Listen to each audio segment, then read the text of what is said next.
As an industry, the state of checkout is embarrassing. I don't have to buy into a monolith that's built by one company with one ethos and one approach. Entrepreneurship is the greatest vehicle for quality and independence and whatever your unique definition of success might be. I think you win in e-commerce with people. You can actually have a different checkout experience for different customer groups. Welcome to Own Your Commerce. This is a show focused on what it takes to scale the best e-commerce brands in the world. I'm your host, Jay Myers, and the show is brought to you by Bold Commerce.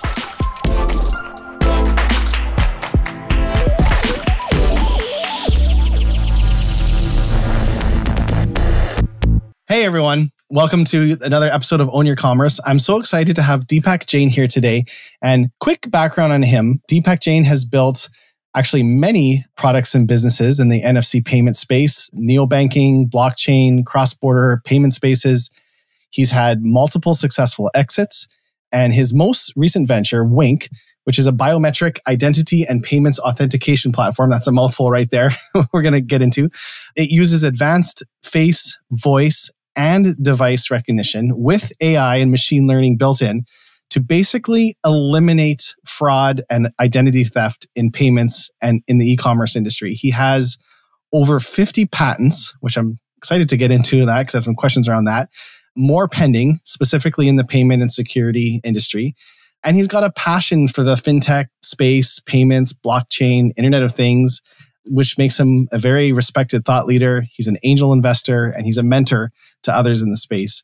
Deepak, welcome to the show. Thank you so much for taking the time to be here. Thank you, Jay. It's a pleasure to be here. That's quite the intro, and I feel like there's probably more there that is not even on that list. But let me just ask you first, 50 patents. That is crazy. We've actually got some patents pending at Bold, and I know the process it is to go through that. And it's hard to imagine 50. Have they gone through, or a lot of those pending? Or Yeah, so that journey started during my corporate career, towards the fag end of my corporate career, which actually ended in 2008. So after that, I've been in entrepreneurial journeys since 2008. So I really got deep into mobile security and smartphone commerce in the early days of NFC, which was late 2000s, in the 2007-8 timeframe with my first venture. And that's when we really filed a lot of IP in the area of how smartphones can run cryptographic calculations. Coincidentally, 2007 was when the iPhone came out, but my first startup was also founded in 2007. And no relationship at all with that coincidence. But it was the time when everyone was looking at what more can phones do? And will the phones start replacing tickets and boarding passes and credit cards and keys and your alarm clocks? And, we've all seen that happen over the course of years. So we filed a lot of IP around the area of cryptography and smartphones and chips and how you add different type of encryption to smartphones and how smartphones can communicate with other devices at a short range and things of that sort. So that's when my patent filing journey started. And it has continued ever since. On all the ventures that I have created, I have a strong belief on putting a lot of IP together and making it a part of the portfolio. So that's the reason of these many patents. A lot of them have been granted and sold. I don't own them anymore. They are sold with the ventures. But yeah, a lot of them have gone through and some that are pending. So your current company is Wink. And as you were talking there about what we, in 2007, which isn't that long ago, things that we only dreamed of, like it sounds so simple, but your phone being your boarding pass, paying with your phone. And it's weird to think of that not being a normal thing. But I do remember the first time I ever saw I saw a commercial for someone with a phone walking up, and it was a Coke vending machine, and they tapped their phone saying that you can pay with your phone, and my mind was blown.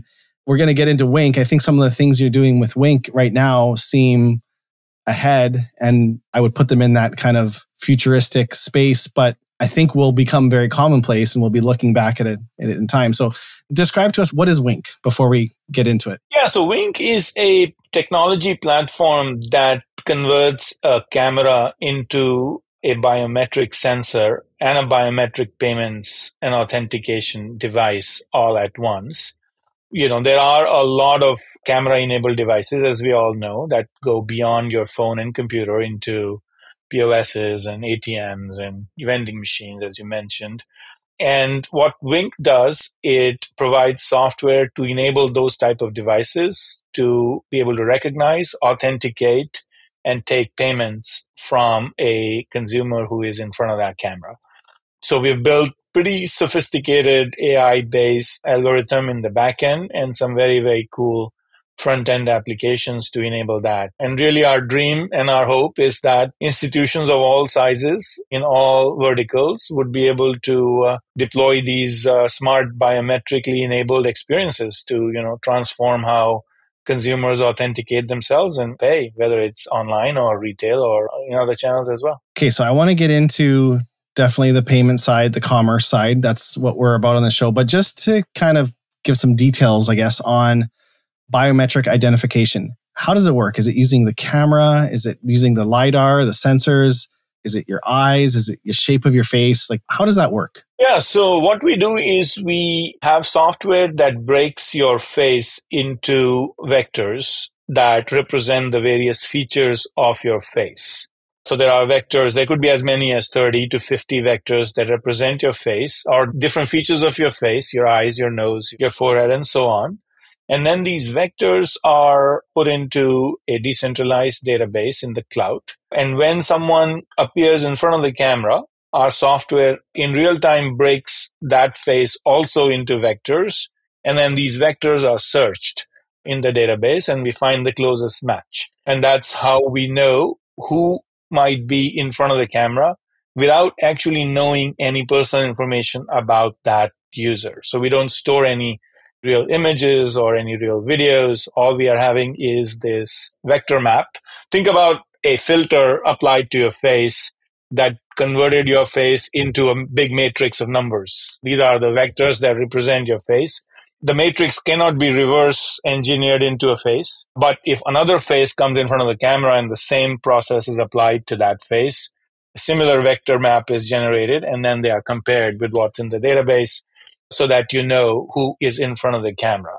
And the AI is smart enough to know how close the match is. And if the match is not that close because of environmental factors, you might be wearing a big headphone or a cap, and the match might be 10% away from certainty, 90% or 80% confidence. The AI will then augment that information with other information that's available, either about the device that the user is in front of, whether it's their personal device or a shared device. And if needed, it will prompt the user to speak a few words if the device is microphone enabled. And then a similar process can occur on the voice as well, breaking the voice into vectors and then comparing those vectors as well. And then the AI combines all that information and is able to predict or pretty deterministically say that it's you without needing any username, any password, any one-time code, or anything of that sort that can be hacked or phished away from you. Okay, so a couple questions. What is the statistical level of, I guess, what's the word? Chances that there's like the same face or the same, I know with like fingerprints, it's 1 in something like 10 million or something like that. Or do you have those data points? Yeah, I mean, that's pretty common information. Now, the trick with face is that it is highly dependent on the background and on the environmental factors, lighting, for example. So with just face alone, you can never get to a 99% plus certainty unless everything is perfect, right? You've got great resolution, you've got very clear background, your lighting is perfect. So if that is the case, just by face alone, you can achieve 1 in 100 million type of certainty, but that's very rare.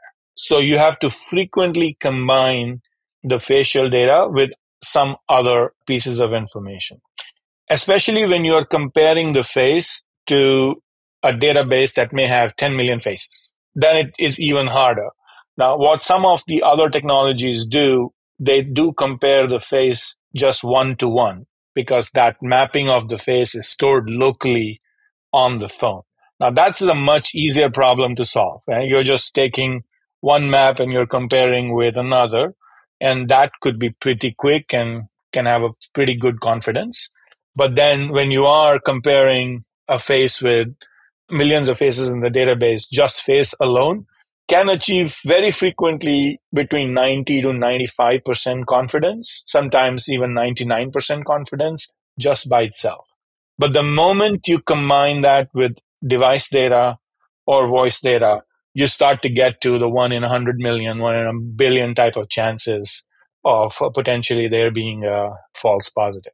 This is potentially more secure than Apple Face or your phone recognition, which only uses your face. This is a layer further, which is if it doesn't have a perfect match on face, you have to say something and then it layers in your voice. So it's statistically more secure than your iPhone, for example.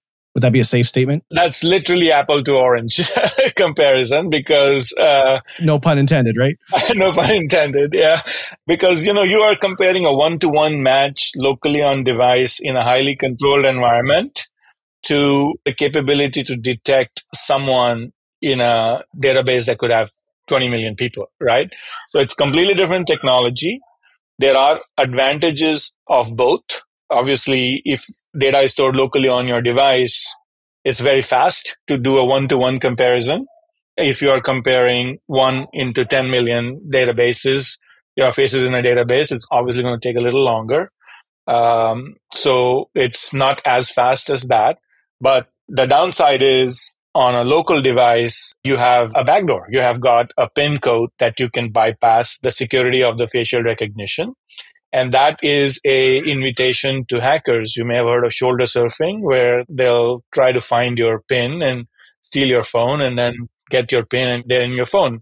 And once they're in your phone, they have access to your WhatsApp messages and, God knows what all data. So that's the downside of there being a side door entry and bypassing the biometrics. In our case, we do not let that happen and we actually step up the authentication. If we have a doubt that the person's face is not really confident enough, the match is not confident enough, we step that up to add additional data like device and voice, making it even more difficult for a hacker to try to compromise. We also have liveness detection, which is now the iPhone has gotten very good at that. In the early days of the facial recognition on the iPhone, there were instances where people were able to fool it with another picture or a recorded video, but those instances have gone away. Similarly, on our technology, we are now able to do a very good liveness detection wherein you can't fool it with a picture or a selfie or a video, which makes, again, a human presence a vital part of the service that we offer. For sure. I want to ask one more question before we get into the commerce side of it, because all our listeners are excited about that. But if someone's wondering right now, just to put them at ease, some listeners are probably wondering, well, what do you do with my facial data? How is it stored? I know many devices use your fingerprint for identification, your face, and I think the younger generation is very used to this, but maybe the older generation isn't as much and they might have some concerns. What can you say about that?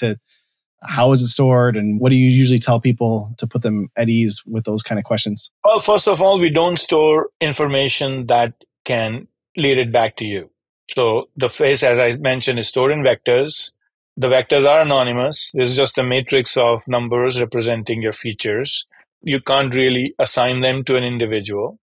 That's one aspect. The other aspect is we have decentralized the architecture to an extent where face data is stored in a different node versus voice data versus device data versus any other data like your payment cards or address or anything like that.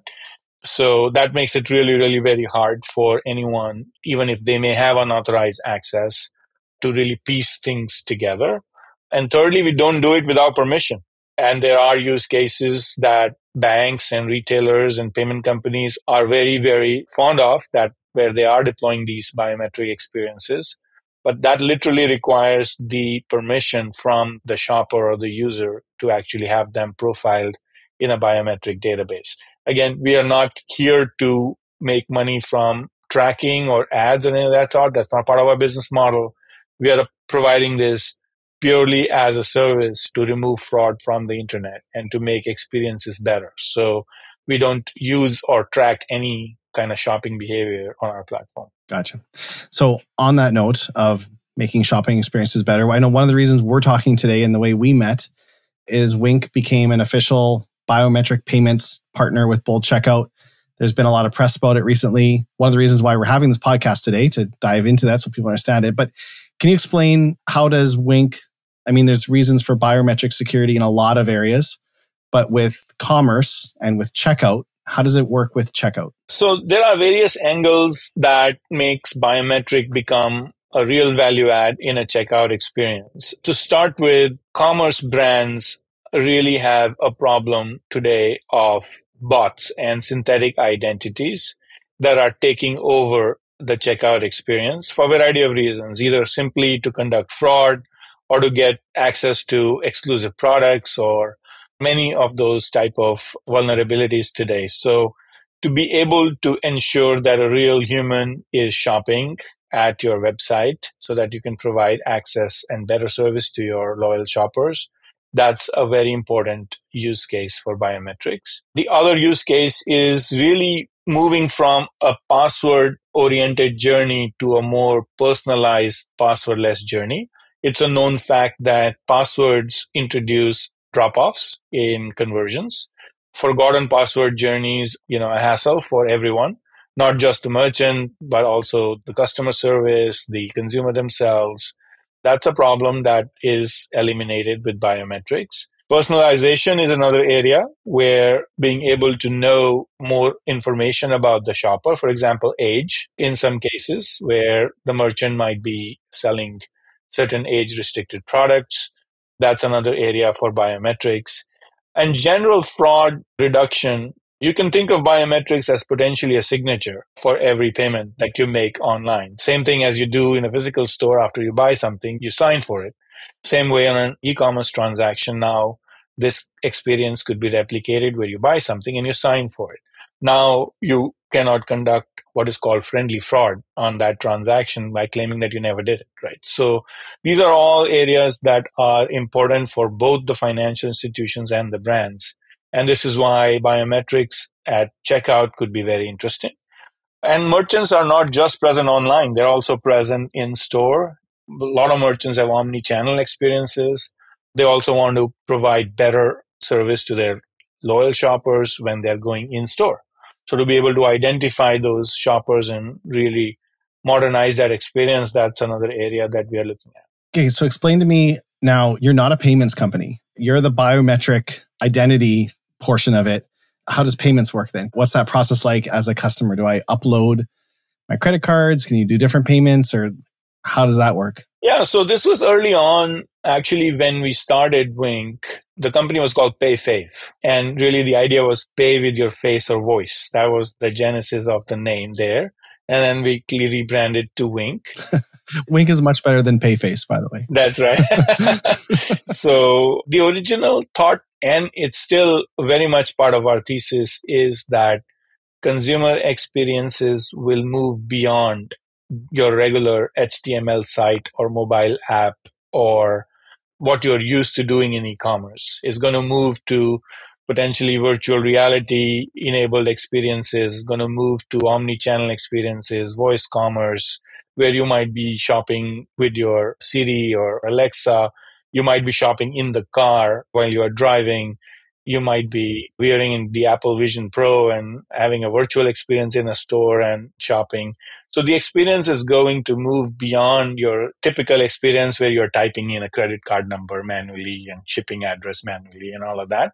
So to be able to link your credit card and your bank account or another wallet that you have to your face, and potentially even your loyalty card number or discount code or coupon or gift card to your face, so that once you present your face, all that data is securely available to the checkout. That's really where payment fits in. And that makes the process not just secure and fraud resistant, but also very, very attractive to both the merchant and the shopper. So when I create a Wink profile or account, I can put in my Visa, my MasterCard, other wallet pays or buy now, pay laters, or what does it look like? Any and everything. Yes, you can connect your PayPal account. You can connect your bank account. You can connect your BNPL account. The way the system is designed, it can consume any external identity and link it with your biometric identity. Even your driver's license, you could link that in your biometric profile, what we call a biometric wallet. essentially. So when you present your face, the wallet is unlocked and everything that's in your wallet can be presented to the checkout, your driver's license, your credit card number, or your bank account number. So there's no limitation or restriction to how many credentials you can associate to your face. And voice is even better because voice can be also used to select between the various payment instruments. You can just say, hey, it's Jay, pay with my Visa, right? With that use few words, you not only have authenticated yourself, but you've also told the checkout which one of the payment methods you want to use. Okay, so does the merchant have to use a specific processor, or if the customer says pay with Visa, let's just say the merchant is using like Chase or Authorize.net or Braintree or something, is it processed through their existing payment processor, or does Wink process it and then send the funds? No, Wink is not a payment processor. Yeah, we are a router. So think of us as a router, and behind the router, you can plug in any payment provider connection that you have. You may have an account with Chase, or you may have an account with Stripe, or you may have an account with checkout.com. You just plug it in. So we have developed that part of the platform where you can provision as a merchant your existing payment account with your existing payment provider. What we will do once we have authenticated the end user, we will pick up the payment token. In some case, even retokenize the payment token. If the type of the token that's connected by the user is not capable of being processed by the particular processor, we can retokenize it so that they can process it. And then we send that token to them to process. We make an attempt to try to tokenize every payment transaction. We make an attempt to not send real card numbers to anyone. And as the industry moves towards that, this is going to get even more and more obvious that your face and your biometric profile can actually start representing both yourself and your payment account as well. You don't need to have two different tokens. They can all start to converge and become one. Okay, so whatever payment methods the merchant accepts, if they accept Visa, MasterCard, American Express, and if that's stored in Wink and the customer logs in through Wink, gets authenticated, either says pay with my Visa or clicks pay with Visa or however they choose, then that's sent to the processor in a tokenized form that's secure. Processor processes it, merchant gets their money. And that can happen both online and in retail and in a car or in a self-checkout, on a kiosk, anywhere there's a camera. Which is something that it's a nuance that, you probably get compared to like Apple Pay a lot. You said earlier, that's like apples and oranges. And I get it now. And I've heard you say that before. And now it makes complete sense to me that my face is stored in my Apple phone. Nobody else's face, but my face. And when I log into my Apple phone, it's just checking that it's me. It can't check that it's you or anyone else. It has me stored. So if I wanted to you couldn't put Apple Pay in a vending machine and just use your face. Like I could tap my phone if I have my phone, but let's say I don't have my phone. I couldn't pay with my face at a vending machine, but I could pay with Wink at a vending machine because it taps into the database that has it, correct? You pay with your face on a vending machine enabled with Wink. So as long as the vending machine has a camera and the Wink software is available on that vending machine camera or on the software in the vending machine, then your face is essentially not only your authentication mechanism, but also your wallet. See, it's interesting. Like you don't see this very often where in the same sentence, you can say this technology drastically increases security, prevents fraud, and also speeds up checkout and increases conversion. Like that doesn't usually anything where you're doing extra fraud checks, like you're adding CAPTCHA and different authentications, or you're doing like authorized by Visa, the extra step in between. And those all help prevent fraud, but they add extra steps in the checkout and decrease conversion. Wink increases security and reduces fraud and also speeds up checkout. Absolutely. That's the exciting part. That's really what gets us super excited. That's also what gets our customers super excited, is that confluence of increased security and increased convenience, something that was really hard to do. Apple demonstrated that in their environment with Apple Pay. And as you realize, it is meant for a very specific use case. But absolutely, the capability to increase conversions while reducing fraud and potentially even personalizing that experience is really where this can disrupt your common checkout today. when someone asks you what's the difference between Wink and Apple Pay, I get the facial, like Apple stores one, Wink stores it, so it's device agnostic. What else do you say as a comparison with Apple Pay that makes Wink unique? Yeah, it's really the evolution of the experiences that the customers are going to have with your brand. Are you really limiting that experience to just a tap at a store as well as a click on your app in the phone? What about when you're in the car? What about in a kiosk? What about when you might be shopping on Alexa? What about when you're on a browser? So to be able to have an omni-channel experience. What about if you want to create experiences that have a very customized workflow? For example, we have merchants that are saying, I want to introduce the biometric authentication when someone is purchasing something above $1,000. And I have never gotten an order from that customer before, right? So you've got certain conditions that are there. That's when they want to have that extra security of biometrics. For Apple Pay, it's a one size fits all, right? You either have it or you don't have it. And there is limited capability to customize that workflow. In some case, there is even limited data that you get as a merchant.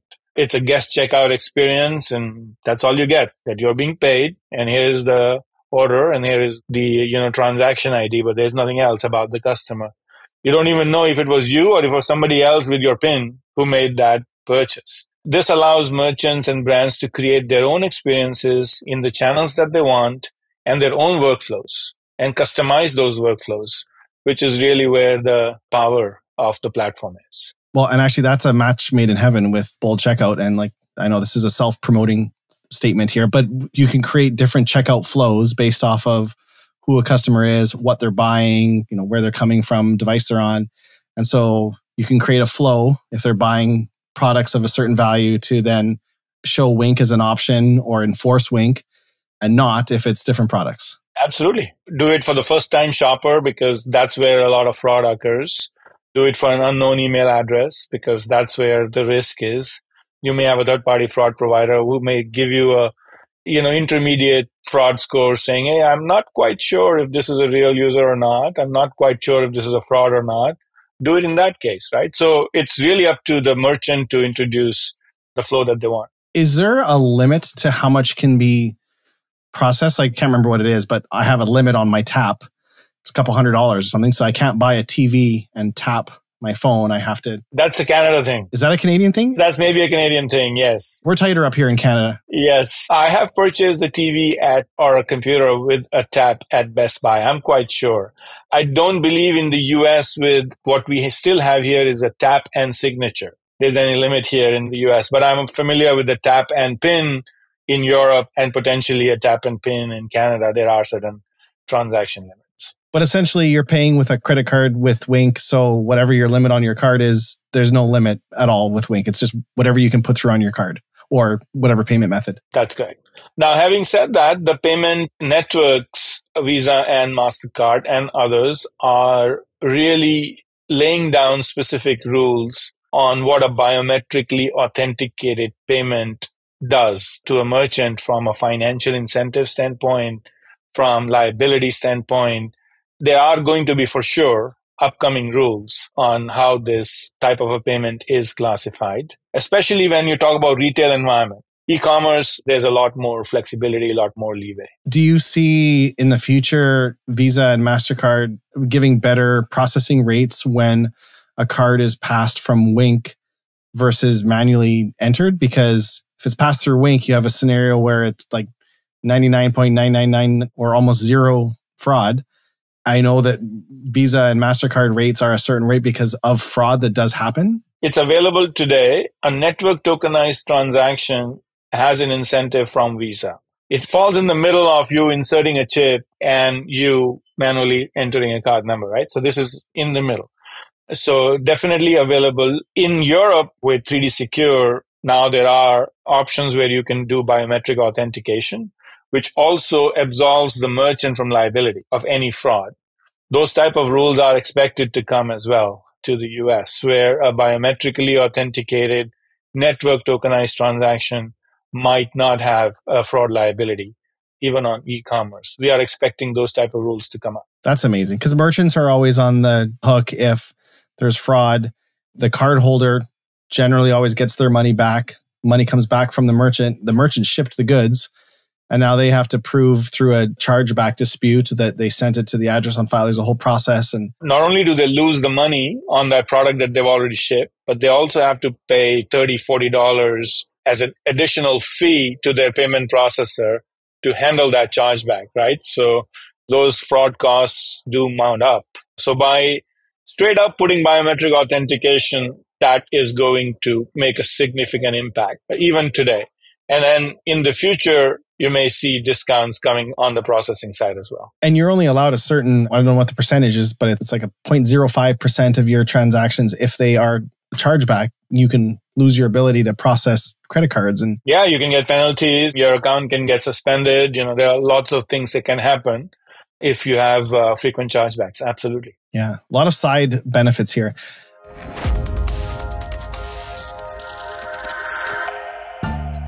I just want to say thank you to all the support everyone has given this show.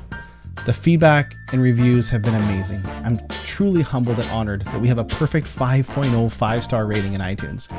If you're one of the people that have left a review, sincerely, thank you. We read every single one. If you haven't left one yet and you're enjoying the show, would you consider leaving one right now? If you do, thank you so much. Okay, on with the show.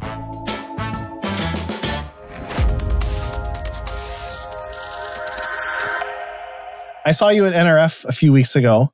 Wink had a booth, and I remember you saying it was a great show. Just out of curiosity, what were some of the things that you were most excited about coming out of NRF? Like some of the conversations you had or people you talked to, or just overall observations that excited you? Oh, yeah, absolutely. I mean, I think one of the real pleasure and real proof point when a technology starts to find use cases that your customers think of, that you have not even thought of yourself, right? You really get that validation that, yes, what you're doing, you're on to something that could really be valuable to your customers. So we got a lot of that type of market validation. We got a lot of those type of use cases where our customers came up with ideas saying that, can we do this? Can we solve this problem? Can we have, implement it here, right? So a lot of very interesting new use cases have emerged from that conference that we're really excited about. That's awesome. I love that. Other than people suggesting things at the show, are there general types of companies or verticals, or is it that can use this? I mean, who do you see as your ICP, your ideal customer profile for Wink? Omnichannel retailers, really retailers that have both an online and a e-commerce presence and are really looking to develop some great experiences. That's a great customer profile. Retailers that really need age verification and they are selling restricted products. That's another area that we're looking at. Generally, e-commerce merchants that have a authentication fraud problem due to bots. We've all heard of the scalpers stealing all the PS5s and the Taylor Swift concert tickets and all of that. So e-commerce merchants that have that problem. Like the shoe drops, when there's a new Nike shoe dropped and all the bots buy it up. I mean, this would almost all but prevent that. I mean, you can still have people crashing the site, but at least it's real humans who deserve to purchase it, not bots. Absolutely. It is a very, very simple implementation to actually put a human presence check into a new product drop and ensure that only real humans can get it. So we are excited about those type of implementations coming up. And I'm seeing, I don't know if you've been, I'm sure you are, but I see all these AI cracking every CAPTCHA code there is out there. And even like those really, really hard ones where it's like pick 3 animals in this picture and there's something that hardly looks like an animal, but you think it's an animal, but AI now can scan and see the animals. And like, I don't know, but I feel like these CAPTCHA are almost useless, but this maybe solves that unless CAPTCHA comes out with something else. Yeah, that's my favorite way to explain how we are moving the paradigm, right? Because for me, AI is making the fraudsters, the hackers smarter. There are a lot of cybersecurity companies that are deploying AI to defeat the hackers. But for them, it's always a moving goalpost. The moment you solve one use case, there's another one enabled by AI. So you're always chasing a moving target if you are trying to defeat a bot. or AI generated transaction with AI. So what we are saying is it's better to identify the human and serve him better. That's a known quantifiable problem versus unbound problem of continuously chasing a moving goalpost, because as every day the AI gets smarter, the hackers get smarter.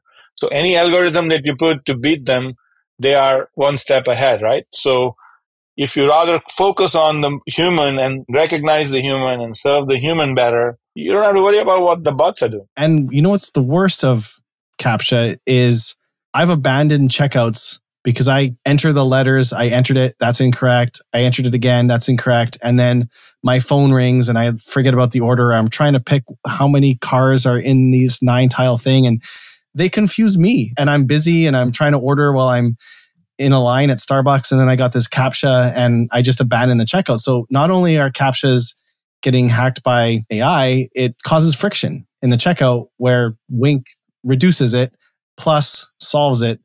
Man, I should be a salesperson for Wink here, but it seems such a logical thing. I get excited when I think about it because it's not just the security, it's checkout abandonment that these CAPTCHAs cause as well too, which is huge. Yeah, that CAPTCHA is a perfect example of going in the diametrically opposite direction of increasing conversions, right? You are really turning away perfectly good shoppers with that, right? So this is a way to not do that. What do you call this category? Is it a wallet pay? Like you've got this aspect of a CAPTCHA, like it's not CAPTCHA, but you're verifying the person. You've got the stored payments. It's a seamless experience. Like you don't have to enter a credit card. So like Shop Pay and Apple Pay. And like, is there a category for this? Are you defining a category or how do you see that? No, it is a category. It's being called verifiable credentials. That's a very technical term, but that's something that is getting popular in the industry. Accountable digital identity, that's another term for something that we are doing, where you can not just authenticate someone, but you can rely on that identity being safe and belonging to a human. So those are some of the industry terms that are coming up. Decentralized identity has been around for a few years as well. What we are doing is not 100% decentralized identity, but it's still, I would make it closer to a verifiable credential is what Wink is. And when you combine it with the payment, it becomes a biometric wallet of sorts with more than just your payment information. It's also combining identity and payments into a wallet. I know it's going back a little bit, but we were talking about the benefits of it being increasing conversion and the benefits there, but also security. Do you have any data points off the top of your head that you know, like what effect it has on conversion? I imagine it might have like an effect on average order volume going up. Like if I'm people buying higher ticketed items or lifetime value, if I shop somewhere, I can just check out with my face while I'm in bed and I don't have to go get my wallet. Like maybe I buy more. Do you have any data points off the top of your head around any of those? Yeah, it's a bit early in our life cycle, 2.5-year-old company. So for us, it's really early to come up with conclusive data points of exactly what it does in terms of statistical numbers, but we have definitely seen evidence of all of what you have said, right? In terms of people converting more, people shopping more, people not calling customer service for forgotten passwords anymore, seeing evidence of all of that. What about the data that you have on shoppers? So you're getting, and maybe this isn't part of the roadmap, but just you're getting a good picture of who a shopper is, where they buy, what type of products, are they high end, low end, what they're interested in? Not something that we do. No, we don't do any of that. In fact, we are moving closer and closer to what we call a zero knowledge proof. We actually don't know anything about you. We actually don't want to know anything about you. We actually do not even know who you are. So we are coming very, very close to zero knowledge proof. Even the payment data that we store is tokenized. So we don't even know the real card data. The address, we don't know. It's again tokenized.